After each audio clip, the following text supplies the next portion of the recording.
Alright, for today's video, ituturo ko kayo dito sa Davao Global Township or DGT. Nasabi nila ay BGC ng Davao.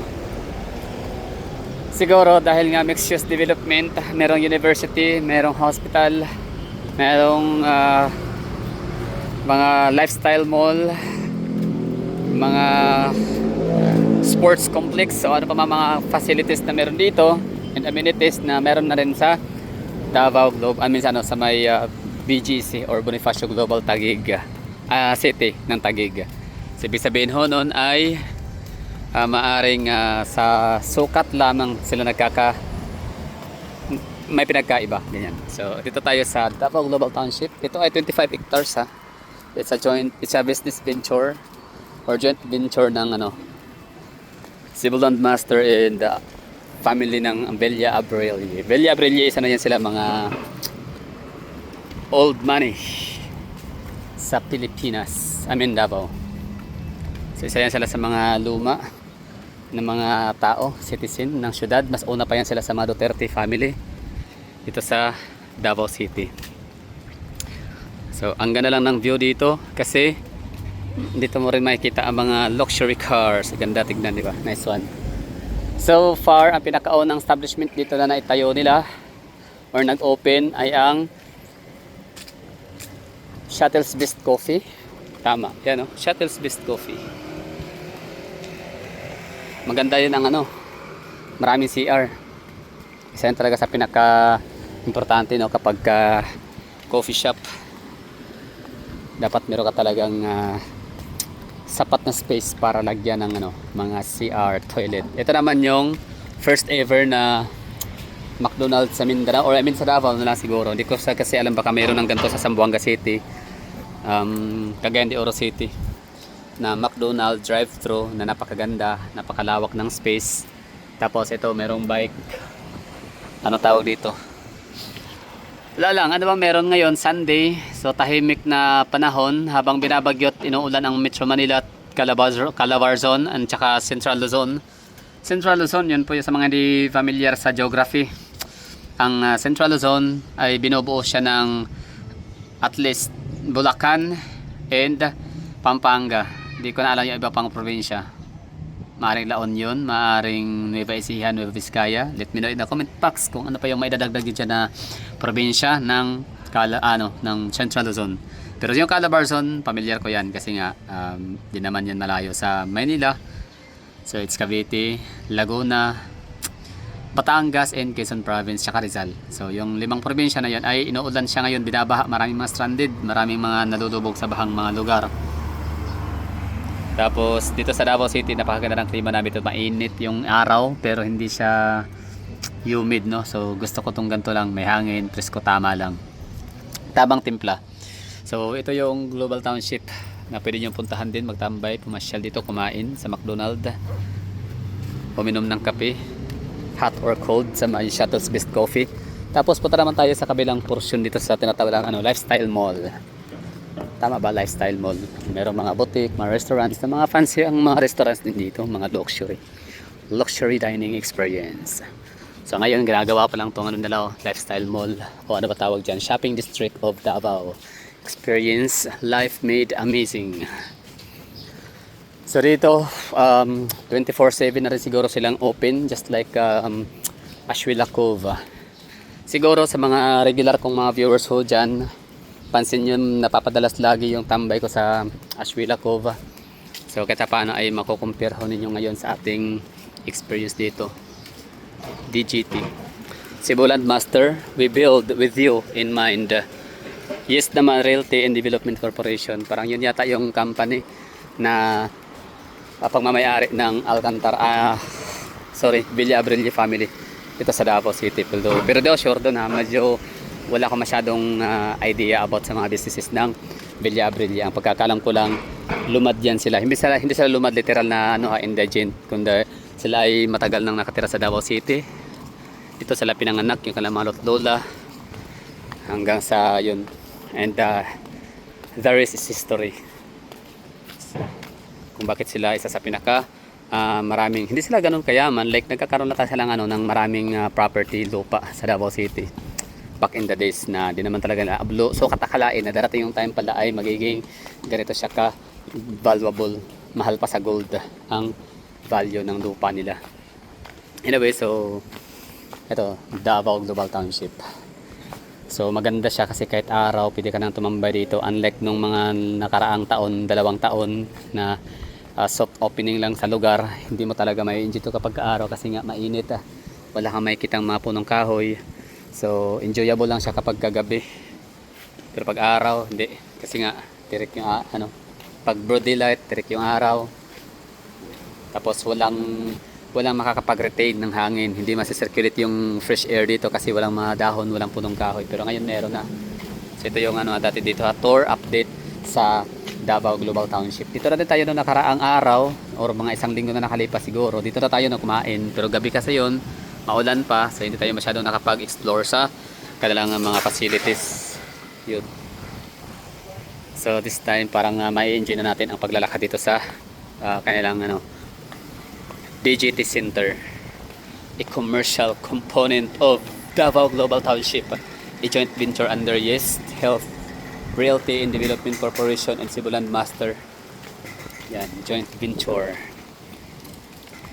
So marami pang mga vacant slot dito, pero hindi siya literal siya na bakante lang muna, empty.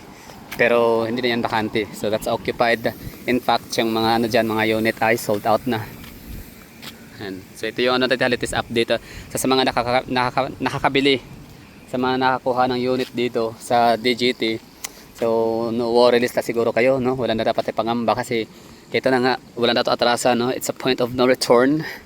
Wala lang rason para hindi matuloy, hindi ma-materialize ang inyong mga gusaling nabili, mga unit, no? Or yung there's no point of return para aatas nga yung contractor o yung company ng Yes and Cebuland Master na hindi nila ipagawa yung gusali kasi nga sold out as far as I know. Kung hindi man sold out 100% at least nasa mga lagpas kalahati, which is yun, di ba, usually ang target ng mga developer na pag makabenta na sila ng at least kalahati, so sureball na makapagpagawa na sila, magmaterialize na sila ng mga building.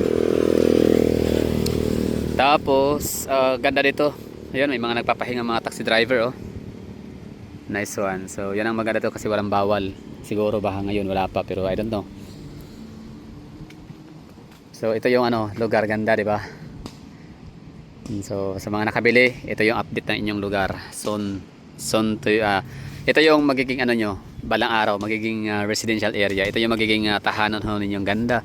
Kompleto sa Ricados, meron na silang lifestyle mall, no? Meron na silang shopping district. Meron na silang DGT City Center. Meron kayong pa-amphitheater pa na dyan, no? Sa may park. Meron pang pa-fountain. Basta ang ganda ng lugar ho ninyo, kompleto sa Ricados. You don't have to go anywhere, somewhere para lang makapag-gym kasi meron ng gym. Diba, makapag-paganda ng mga muscles, mag-maintain ng inyong healthy lifestyle. Kasi pwede kayo mag-walking, merong sariling gym, meron kayong shopping mall, merong eskwelahan, no, para sa mga mag-aral dito, yung mga anak nila sa university. Lasal daw ang ilalagay dito para sa mga gusto magpa-admit, di ba, magpa-check up. So mas malapit kayo sa hospital kasi St. Luke's daw ang ilalagay. So meron ditong gusaling ginagawa, hindi sure kung yan, no, pero siguro nag-dredging, ba tawag diyan, naghuhukay yan sila na siguro ng napakalalim na lupa. Napakalalim siguro ng hinukay nila dyan kasi ang itatayo dyan ay mga high-rise buildings. So pag high-rise buildings, kailangan talaga yung pundasyon dyan ay napakalalim, sobrang deep to the deepest sea. Hindi, para sureball talagang walang mangyaring masama kapag nalindol. Kasi hindi naman siguro inosente o pinanganak kahapon yung mga contractor dito para hindi nila alam na para hindi nila malaman na may lindol para sa Davao City, di ba? So hindi sila mas-surprise, mas-shock kapag merong lindol, or hindi sa magagulat or magtaka or matakot kasi nga prepare na sila. Nakabase sa lindol ang lalim at tibay ng kanilang pundasyon. Just like what happened sa may tawag nito, Vivaldi Residences, di ba? Inalog ng napakaraming mga magnitudes na napakataas pa, napakalakas, pero grabe na nandatili siya nakatayo. And siya yung pinakamataas sa gusali sa buong isla ng Mindanao, and at the same time siya naman ang pinakamatibay din naman. Kaya niyang mag-withstand withstand ng at least lagpas ng 9 magnitude. Ang taas nun, napakalakas ng magnitude 9 ha.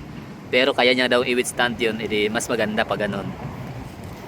So may mga gusali dito nakatayo. So yung mga kulay brown or ano ba tawag dyan, beige or brown. So yan sila ang pagmamayari naman ng Iskandar family. Iskandar family isa rin yan sa mga mayaman din sa Davao City. Nagmamayari sila ng mga hotel and security agency or DASIA. Tapos ano pa, kaya siguro sa DASIA. Tapos yung mga armored van. Tapos meron silang Royal Mandaya Hotel. So yung Royal Mandaya Hotel, bago pa man nagkaroon talaga ng mga Acacia Hotel, bago pa nagkaroon ng mga Dositani, ano ba mga hotel sa Davao City na mga malalakas din sa sa market, o ibig sabihin mga famous. So bago pa man dumating yung mga ganong hotel dito sa Davao City, ang Royal Mandaya Hotel ay isa yan sa mga nakipagsabayan sa Marco Polo Hotel at saka Apo View Hotel, yung nagmamayari ng Mandaya Hotel. Tsaka ito ay isa lang, Iskandar family. In fact, ang tawag sa kalsada na dyan ay Iskandar Avenue. Nice, di ba? So pwede tayong lakarin yan papuntang SM, malapit lang yan kasi ito daw SM na dito, kita nyo to. And so yung gusali na yan SM. So that's National University. Tapos meron naman dito yung pinakamalaking hotel sa buong isla ulit ng Pilipinas, ng Mindanao. So Hotel 101 by Blue Dragon. Tama ba? Blue Dragon. Okay. Pagmamayari yan ni Injap Sia, ng may-ari ng Inasal. So lapit lang dito yan, literal na dugtong. So walking distance lang siya from here sa may DGT. So ito 'yon, kapag kaaraw, 'di ba? Peaceful, kalmado, presko ng hangin. Pag nasa ilalim ka ng punong kahoy, may lilim, maganda na yung pakiramdam, ayos na. Talagang may enjoy mo na yung nature, malinis na hangin. May mga sasakyan pa rin naman pero sobrang konti lang nila. Hindi sila sapat para mapollute ang ating air quality index. Yung ating hangin dito sa lugar. Merong pick up coffee. Masarap yan. Gusto ko yan. Mura pati. 35. Matcha. So hindi ko first time maka-try ng matcha, pero second time ko lang. So, 'di ba? So parang first time din. First time, closer to first time. So ito yung hitsura ulit pag-araw. Walang masyadong umaandar na fountain. Kasi nga di naman ma-appreciate ang dancing lighting fountain. Yung ilaw ba na fountain, water fountain. So walang maka-appreciate pag-araw gantong oras. So, syempre hindi siya ma-highlight. Hindi siya visible, hindi siya noticeable kasi nga sobrang tirik ng araw. Ibig sabihin is yung ating natural sunlight, sobrang liwanag para mapansin yung ganong mga presentation pa-aesthetic sa lugar. So meron tayong dito, makikitang man-made na ilog. Tapos tulay. Di ba? Para pang picture perfect ba? Para pang effect sa mga mamamasyal dito. So marami pa tong porsyon na maganda, hindi lang dito sa porsyon na to na kung saan may mga upuan, may mga lamesa. Dati kasi wala yan. Bali ang ginagawa ng mga namamasyal dito, mga nagdadala sila ng sariling mga camping seat ba tawag doon, yung mga upuan, yung mga folded chairs and tables. Tapos uupo sila dyan. Maglalatag sila ng banig yung iba. Ito na uupo sila. Tapos meron silang picnic setup. Ganda dito. Araw, gabi. Madaling araw, marami nagja-jogging dito pero hindi ko pa na-try pumunta dito ng mga alas 4. Pero sure tayo marami na ang ruta nila is dito, Davao Global Township papuntang Coastal Road sa May Times Beach via Tulip Drive. Kasi may mga pa-event itong si DGT, dito nagmumula sa DGT papuntang may pa-event silang marathon, mga ganyan. Papuntang Coastal. Tapos ito yung parang finishing line nila, area, finishing. Diba? So sana ay nagustuhan nyo yung natin ginagawang paglalakbay dito, pagtutour, diba? Sarap ng feeling na maarawan, mainitan. Talagang kompleto sa'yo sa vitamin D. Huwag lang masyadong magbilad sa araw kasi nakakasira din ng collagen. Magkakaroon na tayo ng cancerous sa balat nun. Kasi nga grabe na yung natin, global warming. So nagkakaroon ng climate change due to pagnipis ng mga ozone layer dahil sa susunog ng mga plastics, no? Grabe yung mga tao, sinisira natin yung ano natin, Mother Earth, Mother Nature. So nagninipisan na yung ozone layer, kaya hindi na niya masyadong ma-emit yung mga ultraviolet rays or yung mga ano, yung mga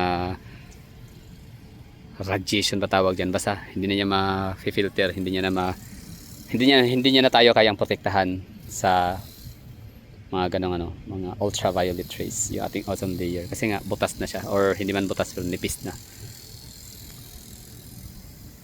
So may mga restaurants dito ha, mga Japanese, Chinese, Taiwanese. O ito, Filipino yata ang ano, may-ari, Kenny Roger. O, parang yan lang yung ano sa atin, Kenny Roger Roasters. Okay, kunin natin yung ano, order natin ng matcha. Nakatuwa oh, merong magnanay. They're enjoying the heat of the sun. Lilim pala. Yes, may matcha, second time. Saan pinaka perfect umupo? Doon ang gusto natin, kasi mas malapad yung lamisa, tapos mas matataas yung punong kahoy.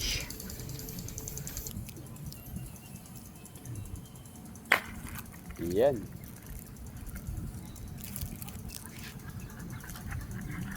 So lesser lang yung ano daw nito, sugar, which is ano, requested natin yan kasi we're not getting younger. So kailangan natin mag-ingat. Grabe, lakas makatanda eh, no?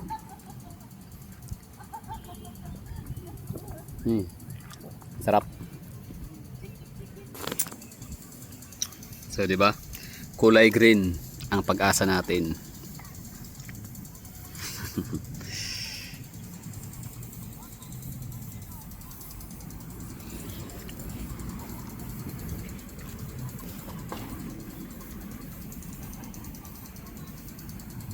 Okay, so dito naman na view.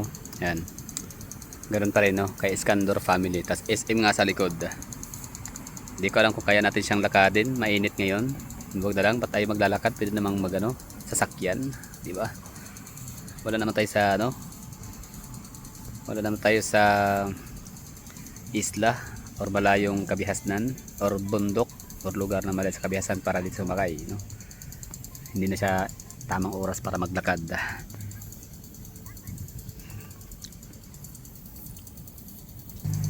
Okay, so tapos na tayong umikot dito or ano, bumili ng matcha.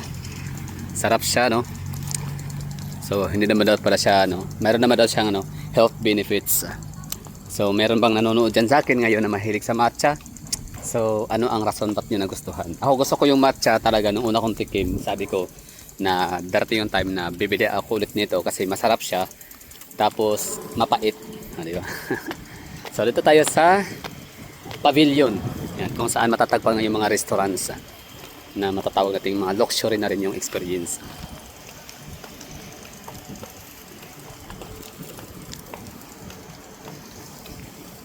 Dahil sa napakagandang view, di ba? Habang kumakain ka dito, nanonood ka sa mga tao, tinitan namin yung mga tao, mga naglalaro, mga bata, nag-i-enjoy sa dancing fountain, naglalakihang mga gusali.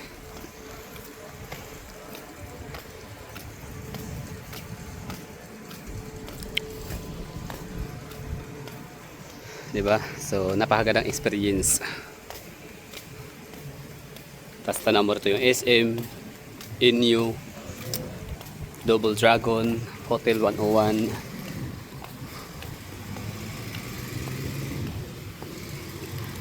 At akyat pa tayo sa taas, sa second floor. Oh, ganda, no?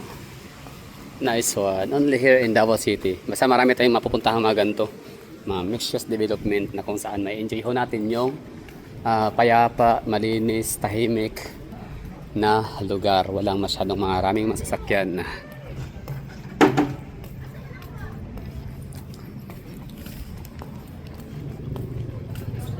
Pero hindi siya ano ha, wala siyang, hindi siya nagdi-discriminate ng mga mahihirap.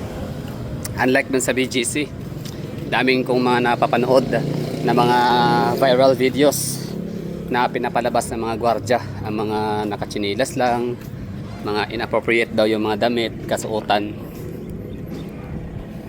At meron palang ginaganap din na ano dito, no, Sunday Mass. So may nagmimisa doon kaya hindi tayo makadaan. Ayan, so may misa ditong ginaganap. Parang ang awkward yata.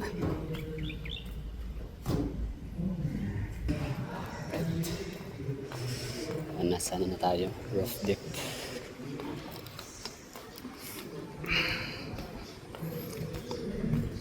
So may mga kumakain na dito, simula na may empleyado pala. Yan, kaunta mga sir. So dito tayo sa pinaka second floor ng pavilion ng DGT. So mula rito tanaw natin yung mga ganun ulit, no, mga gusali. Sa west, ano yan? West side of DGT daw yan. West Village yan. West Village DGT. At may mga nakapag-comment pa nga dito na may na ano na daw dyan, na i-turn over na sa owner ng unit. Di maganda kung gano'n, no? At least abot kami niya na ang pangarap. Ibig sabihin may engine niya na ang kanyang ano, pinagpagurang pera. Yung view dito.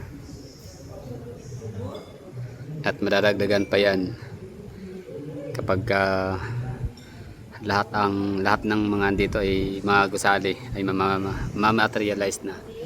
So yun, merong ano, Sunday Mass ngayon dito ginagawa, kaya hindi tayo masyadong makapag-ikot dun sa baba.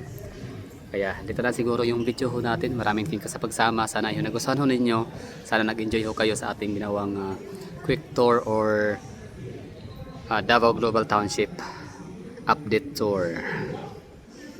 Sunday, alas 9 ng umaga. So kakaibang view ang makikita natin dito sa gatong oras. Iba rin sa gabi kasi iba rin ang hapon at madaling araw. Alright, at least nagawa natin.